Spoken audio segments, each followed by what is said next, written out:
Halo Sobat Garuda, selamat datang di channel Zona Timnas Indonesia, tempat di mana kita kupas tuntas semua hal menarik seputar sepak bola Indonesia dan Timnas Indonesia.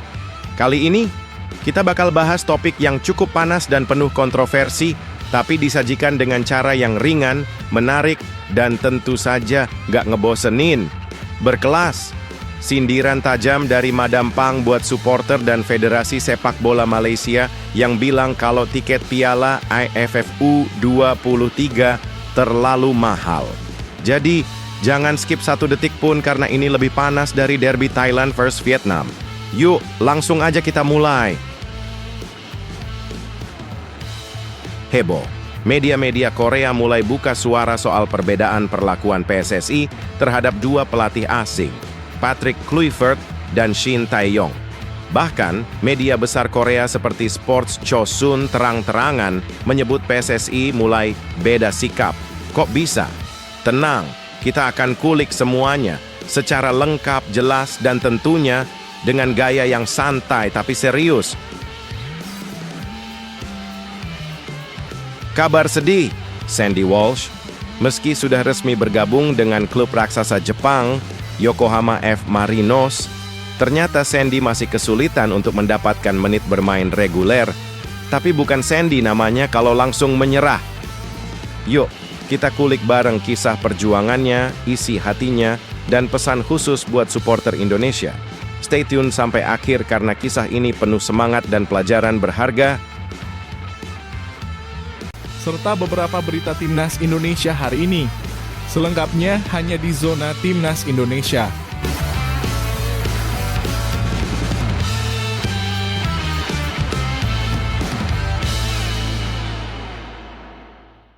Sebelumnya jangan lupa subscribe channel ini supaya tidak ketinggalan berita Timnas Indonesia. Berkelas. Sindiran tajam dari Madam Pang buat supporter dan Federasi Sepak Bola Malaysia yang bilang kalau tiket piala AFF U23 terlalu mahal. Jadi, jangan skip satu detik pun karena ini lebih panas dari derby Thailand vs Vietnam. Yuk, langsung aja kita mulai. Baru-baru ini, media sosial dihebohkan oleh protes keras dari supporter Malaysia terkait harga tiket AFF U23 2025 yang dianggap terlalu mahal. Banyak dari mereka mengeluh, bahkan menyerukan boykot. Namun siapa sangka Madam Pang, manajer timnas Thailand yang dikenal vokal dan blak-blakan, langsung buka suara. Dalam sebuah wawancara resmi, Madam Pang menyindir keras para supporter Malaysia yang hanya bisa protes tanpa memahami kondisi sebenarnya. Katanya, dan ini cukup pedas, "Kalau kalian mencintai sepak bola, mendukung tim nasional seharusnya tidak dihitung dengan harga tiket. Di Thailand, kami datang ke stadion bukan karena murah atau mahal, tapi karena cinta pada negara." Buset, langsung nyestu ke hati para supporter Malaysia yang selama ini cuma ramai di media sosial. Tapi tunggu dulu, sindiran dari Madam Pang nggak berhenti di situ.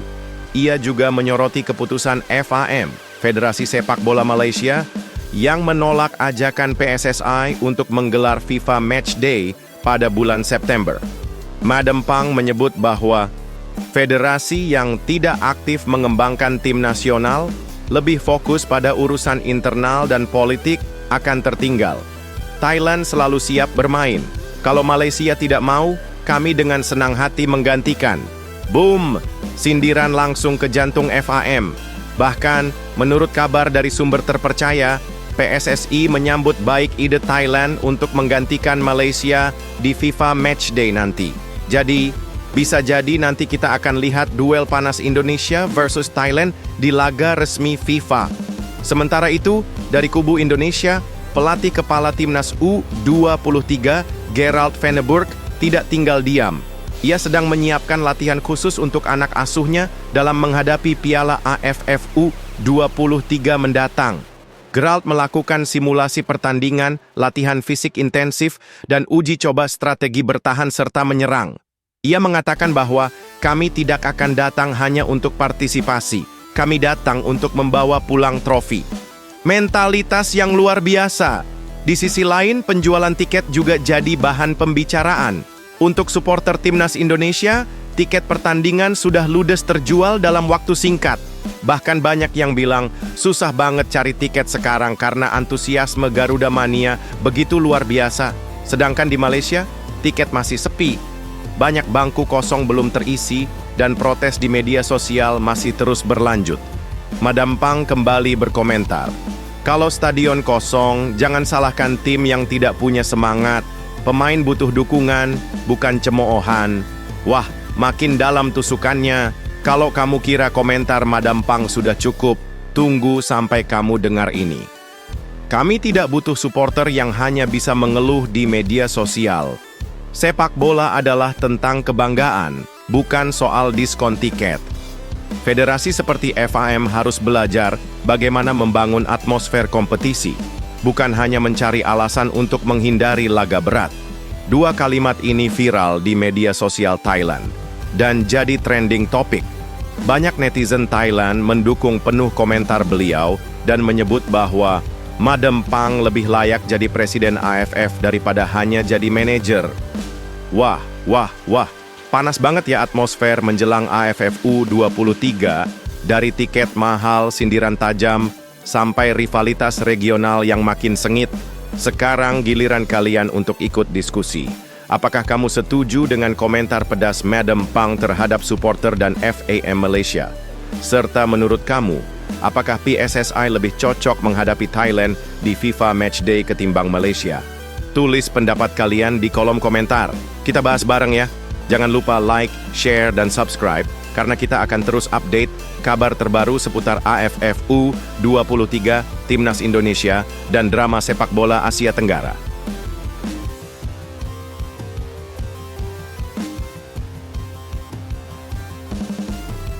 Heboh. Media-media Korea mulai buka suara soal perbedaan perlakuan PSSI terhadap dua pelatih asing, Patrick Kluivert dan Shin Tae-yong. Bahkan, media besar Korea seperti Sports Chosun terang-terangan menyebut PSSI mulai beda sikap. Kok bisa? Tenang, kita akan kulik semuanya secara lengkap, jelas, dan tentunya dengan gaya yang santai tapi serius. Jadi begini ceritanya teman-teman. Setelah PSSI resmi menunjuk Patrick Kluivert sebagai pelatih kepala Timnas Indonesia, publik menyambut dengan antusias. Siapa sih yang nggak kenal Kluivert? Legenda Belanda, ex-Barcelona, punya nama besar di Eropa. Tapi setelah beberapa laga awal, performa Timnas di bawah Kluivert justru mulai dipertanyakan. Walau kita lolos ke ronde keempat kualifikasi Piala Dunia 2026, permainan tim dianggap belum solid. Banyak suara sumbang bermunculan dari pengamat, fans, bahkan dari anggota DPR. Nah, disinilah media Korea Selatan mulai menaruh perhatian. Media ternama Sports Chosun mengeluarkan laporan yang cukup tajam.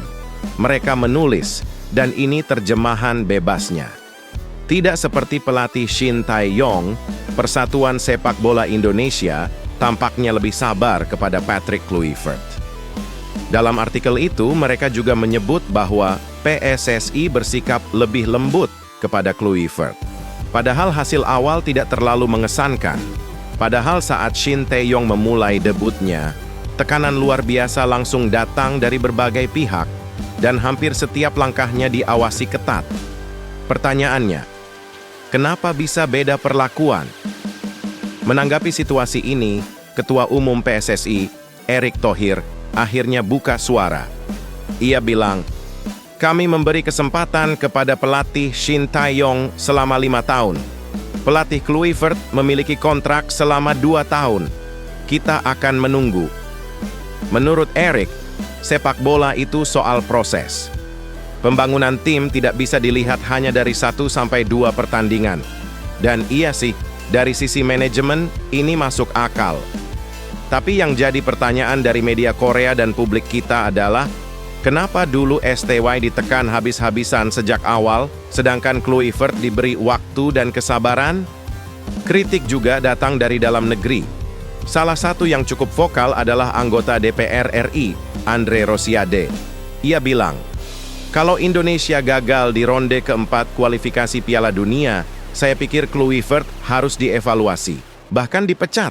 Kita harus tahu apakah keputusan PSSI menunjuk Kluivert itu benar atau tidak. Pernyataan Andre ini makin menambah tekanan ke tubuh PSSI. Dan tentu saja media Korea langsung menangkap itu sebagai indikasi bahwa publik Indonesia mulai tidak sabar. Kalau kita lihat ke belakang, era Shin Tae-yong bukan tanpa masalah. Tapi harus diakui, STY datang saat timnas Indonesia sedang hancur-hancurnya. Ranking FIFA di luar 170, mental pemain drop, dan minim prestasi internasional. Namun pelan-pelan STY membangun pondasi.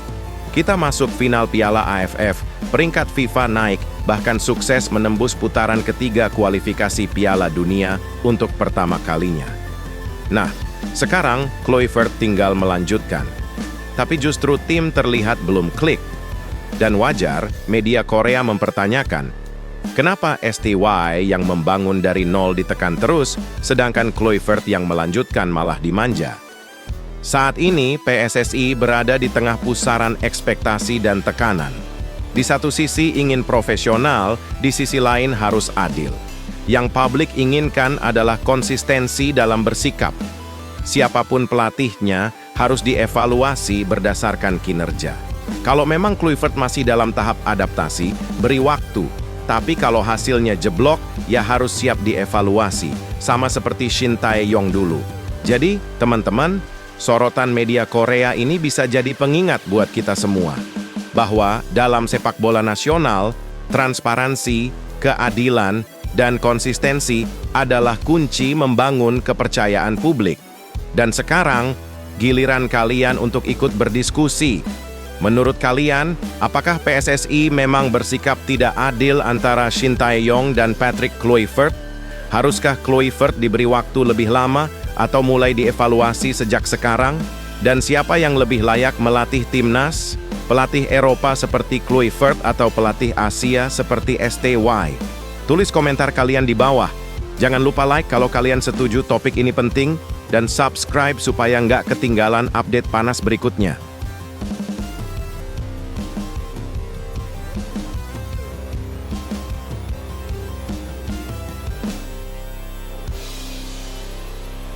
Kabar sedih, Sandy Walsh, meski sudah resmi bergabung dengan klub raksasa Jepang, Yokohama F. Marinos, ternyata Sandy masih kesulitan untuk mendapatkan menit bermain reguler.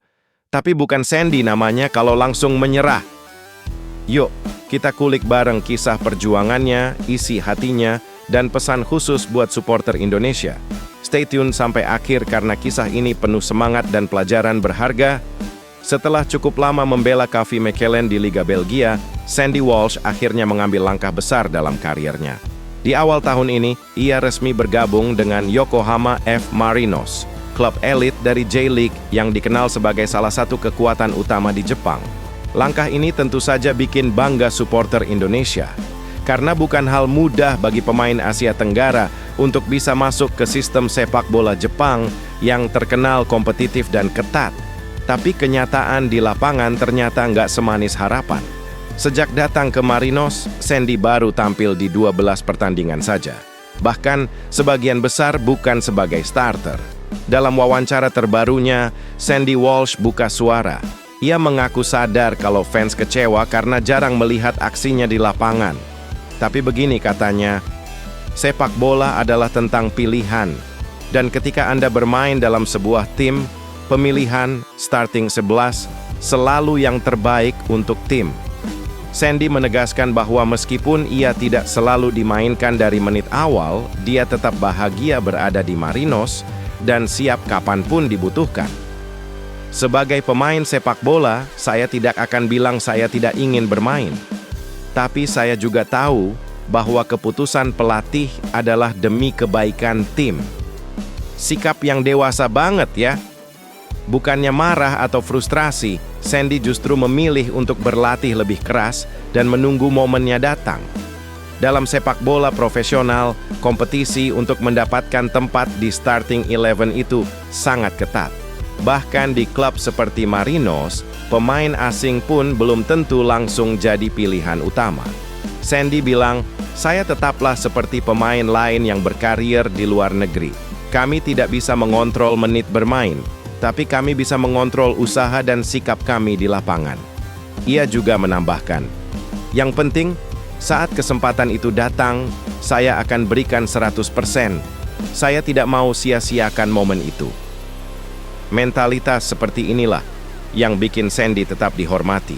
Bukan cuma oleh pelatih dan rekan satu tim, tapi juga oleh fans Indonesia dan pecinta sepak bola netral. Sandy Walsh tahu bahwa banyak supporter Indonesia yang menantikan penampilannya. Dan untuk itu, dia punya pesan khusus. Kepada para penggemar Indonesia, teruslah mendukung. Kami para pemain selalu bekerja keras agar bisa mendapatkan menit bermain dan tampil sebaik mungkin untuk membuat kalian bangga. Dia sadar, performa di klub akan menentukan kondisinya saat gabung dengan timnas. Jadi meski belum rutin main, dia tetap menjaga kebugaran dan fokus dalam latihan demi bisa tampil maksimal saat dipanggil ke timnas nanti. Saya ingin fit dan siap saat kembali ke timnas. Itu tujuan utama saya. Jadi apa langkah Sandy selanjutnya? Saat ini dia memilih bertahan dan berjuang di Marinos. Belum ada kabar tentang ingin pindah atau cari klub baru. Dia masih percaya bahwa waktunya akan datang. Dan siapa tahu, dengan sikap profesional dan konsistensi seperti ini, pelatih Marinos akan mulai memberi kepercayaan lebih. Sandy sudah terbukti mampu di level Eropa dan kini tinggal menunggu momen bersinar di Jepang. Nah, Sobat Garuda, itulah kisah perjuangan Sandy Walsh yang meskipun jauh dari sorotan utama, tetap semangat dan profesional dalam menjalani kariernya di luar negeri. Sikap seperti inilah yang patut kita hargai sebagai fans. Ingat, jadi pemain abroad bukan cuma soal tampil di TV atau bikin highlight keren, tapi juga soal mental bertahan, kerja keras, dan dedikasi meski tidak selalu mendapat panggung utama. Sekarang, giliran kalian buat ikut diskusi di kolom komentar. Apakah Sandy Walsh sebaiknya bertahan di Marinos atau pindah ke klub lain agar bisa dapat menit bermain lebih banyak? Menurut kalian, seberapa penting peran pemain abroad seperti Sandy untuk timnas Indonesia ke depan? Tulis pendapat kalian di komentar ya. Jangan lupa, like kalau kalian bangga punya pemain seperti Sandy Walsh, dan subscribe supaya nggak ketinggalan update terbaru tentang pemain timnas di luar negeri.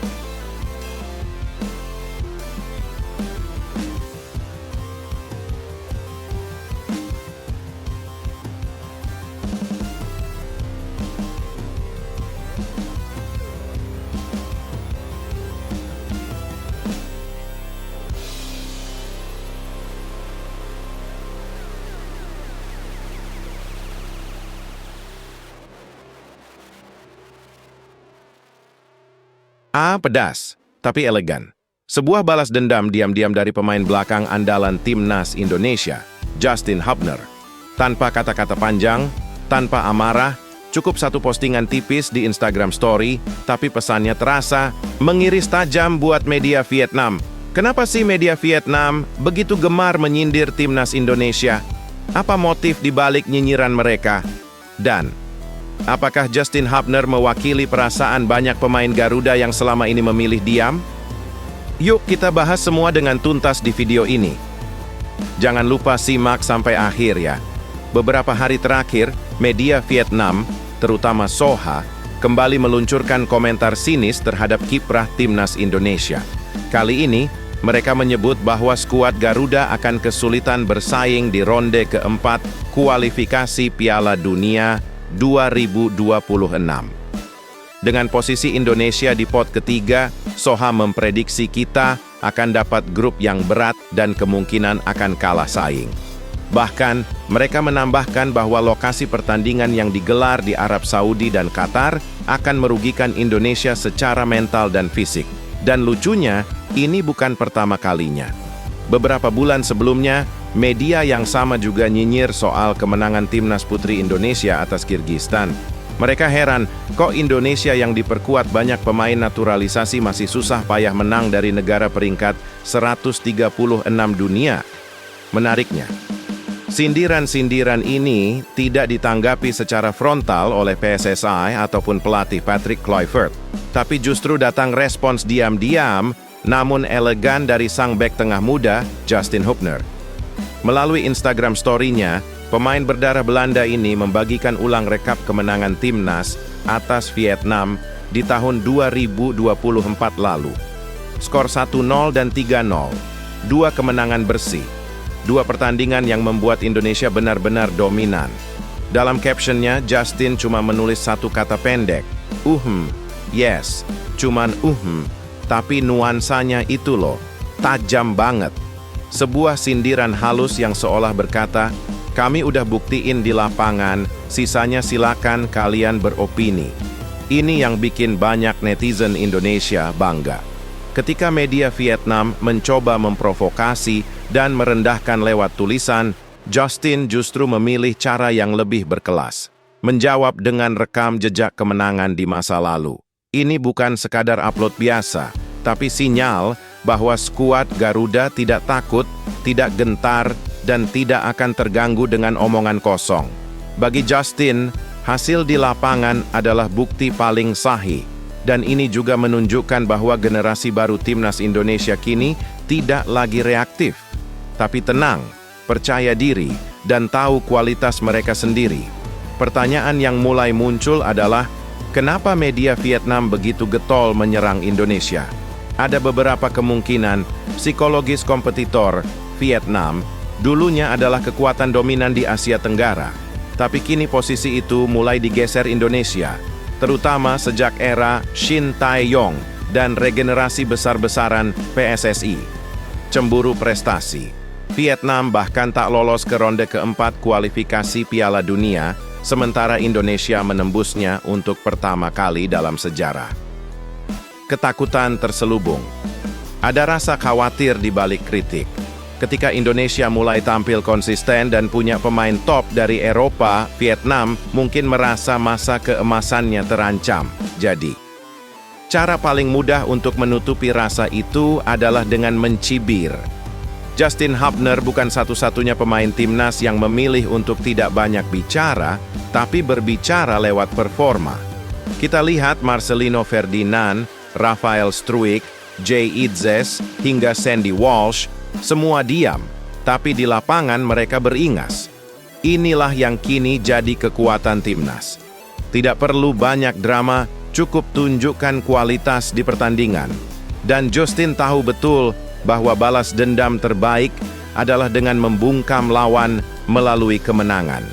Kembali ke soal yang diangkat media Vietnam.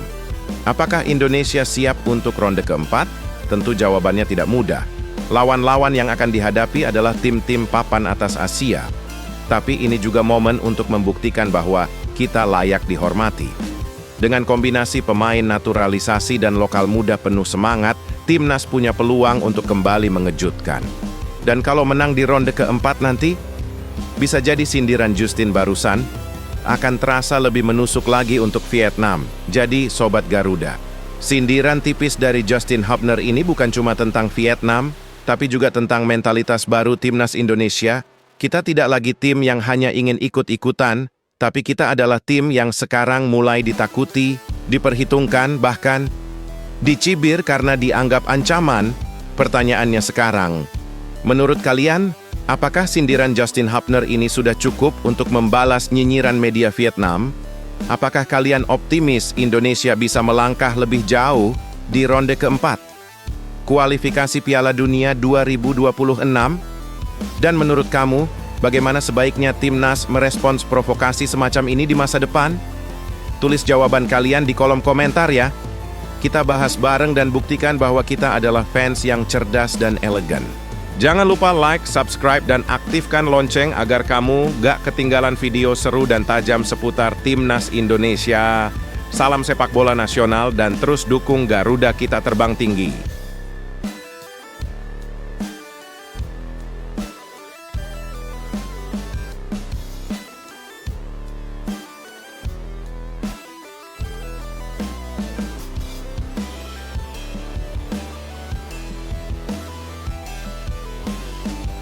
Siapa sangka, mertua dari salah satu pemain timnas Indonesia, Pratama Arhan, mendadak menyentil PSSI dan bahkan meminta pelatih Patrick Kluivert dipecat dan mendesak PSSI merekrut ulang pelatih Shin Tae-yong.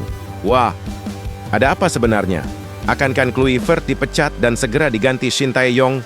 Simak faktanya hingga selesai. Namanya Andre Rosiade. Beliau adalah politikus Partai Gerindra dan juga yang paling bikin headline, mertua dari Pratama Arhan, bek andalan Timnas Indonesia. Baru-baru ini, ia melontarkan pernyataan yang cukup mengejutkan. Dalam sebuah wawancara di kawasan Sentul pada tanggal 28 Juni 2025 lalu, Andre secara terbuka meminta Ketua Umum PSSI, Erick Thohir, untuk tegas dalam menilai kinerja Patrick Kluivert. Bahkan, ia menyebut kalau Kluivert gagal membawa timnas lolos ke Piala Dunia 2026, maka seharusnya dia langsung dipecat. Kutipan langsungnya bilang begini, kalau gagal di putaran keempat, menurut saya Patrick Kluivert dan kawan-kawan harus dipecat. Konsekuensi. Waduh, cukup keras ya pernyataannya. Tapi ini bukan tanpa alasan, Sobat Garuda. Karena Andre juga mengaku sebagai pecinta bola sejati dan punya harapan besar timnas bisa tampil di ajang sebesar Piala Dunia. Timnas Indonesia sendiri saat ini sedang bersiap untuk menghadapi ronde keempat kualifikasi Piala Dunia 2026 zona Asia. Kita tahu, babak ini bukan main-main. Lawan-lawan kita nanti bisa jadi adalah raksasa-raksasa Asia seperti Arab Saudi, Qatar, Irak, Uni Emirat Arab, hingga Oman. Kalau dulu kita bersorak-sorai bisa kalahin Vietnam, sekarang tantangannya naik 2 level. Jadi, tekanan terhadap pelatih Patrick Kluivert pun otomatis semakin besar. Nah, Kluivert sendiri ditunjuk menggantikan Shin Tae-yong pada awal tahun 2025. Banyak yang menyayangkan keputusan PSSI waktu itu. Tapi Erick Thohir punya alasan kuat. Ia menginginkan pelatih yang lebih komunikatif dan mampu menjalankan strategi yang disepakati bersama para pemain. Pertanyaannya, sudahkah Kluivert membuktikan kualitasnya sejauh ini atau justru malah sebaliknya? Kalau kita bandingkan, Shin Tae-yong mungkin bukan pelatih yang sempurna, tapi banyak fans yang merasa dia membawa perubahan besar untuk sepak bola Indonesia. Dia disiplin, tegas, dan berhasil menanamkan mental juara pada skuad muda kita. Nah, bagaimana dengan Kluivert? Sebagai legenda sepak bola Belanda, ex-Barcelona dan Ajax, tentu punya segudang pengalaman. Tapi, gaya kepelatihannya masih jadi pertanyaan. Sampai saat ini, belum ada pertandingan besar yang benar-benar bisa jadi ujian akhir bagi Kluivert. Tapi justru karena itu, publik, termasuk Andre Rosiade, sudah mulai gelisah. Mereka tak mau PSSI mengambil risiko terlalu besar. Bayangkan kalau kita gagal lagi di ronde keempat, padahal tinggal selangkah lagi menuju Piala Dunia. Apa itu artinya PSSI salah pilih pelatih? Kalau ditelaah lebih dalam, Andre Rosiade bukan hanya asal bicara. Pernyataannya justru bisa jadi cerminan dari keresahan publik yang mulai ragu dengan arah kepemimpinan pelatih timnas. Ia ingin PSSI menargetkan hal besar, bukan sekadar main bagus tapi lolos ke Piala Dunia. Menurutnya, kalau Shin Tae-yong yang sudah terbukti saja bisa dilepas, maka Kluivert juga harus siap dipertanggungjawabkan kalau gagal. Jadi ini bukan soal benci atau tidak suka, tapi lebih pada tuntutan profesionalisme dan rasa cinta terhadap timnas. Mertua Arhan itu bisa dibilang mewakili suara jutaan fans sepak bola Indonesia yang ingin perubahan nyata dan hasil konkret. Nah, Sobat Garuda, bagaimana menurut kalian? Apakah Andre Rosiade terlalu jauh ikut campur dalam urusan timnas? Ataukah justru dia punya poin penting yang layak dipertimbangkan PSSI? Apakah Patrick Kluivert adalah pilihan tepat? Atau kita harus mulai berpikir ulang sebelum terlalu jauh melangkah? Menurut Kak, apakah wajar seorang mertua pemain ikut menyuarakan kritik keras terhadap pelatih timnas? Apakah Patrick Kluivert layak diberi kesempatan lebih lama atau PSSI harus mulai bersiap mencari pengganti? Tulis pendapat kalian di kolom komentar ya. Kita diskusi bareng. Siapa tahu suara kalian bisa sampai ke telinga pengambil kebijakan. Jangan lupa like, share ke teman kalian yang cinta timnas Indonesia, dan subscribe. Salam Garuda!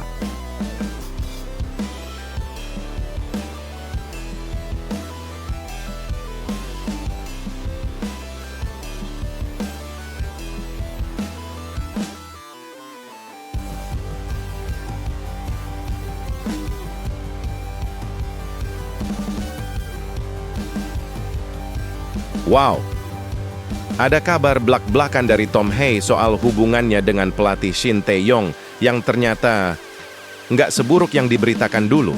Bahkan, dia cerita soal tantangan komunikasi dan cara STY melatih. Tapi, semua ini jadi lebih menarik karena ada satu nama yang juga disebut-sebut dalam drama di balik layar Timnas. Pungli oleh oknum pelatih seperti Yeyen dan Imran Nahumaruri.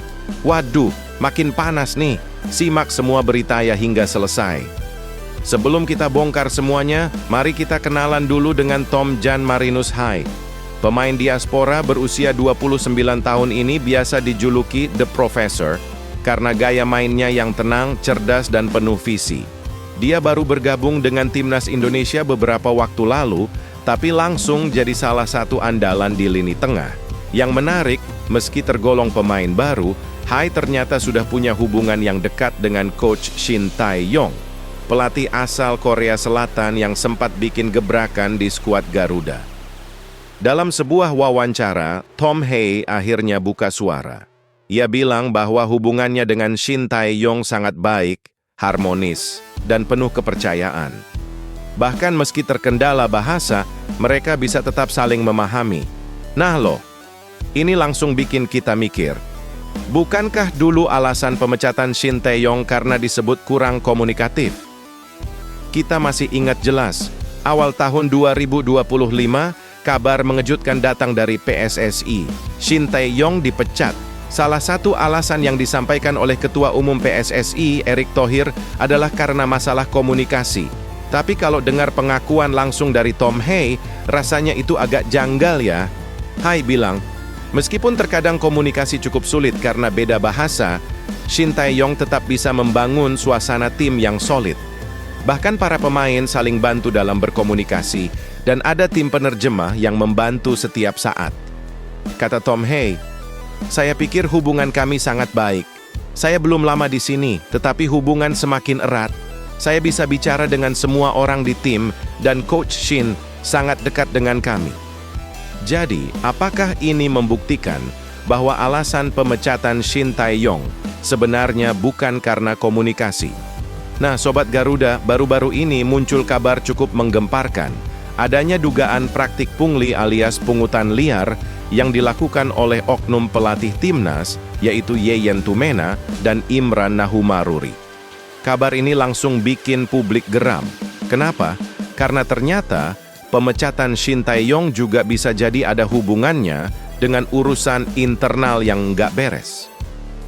Bayangkan, pelatih sekelas Shin Tae-yong yang disayang pemain malah didepa, sementara ada orang-orang yang katanya bermain di balik layar, menarik keuntungan dari para pemain muda dan diaspora yang masuk timnas.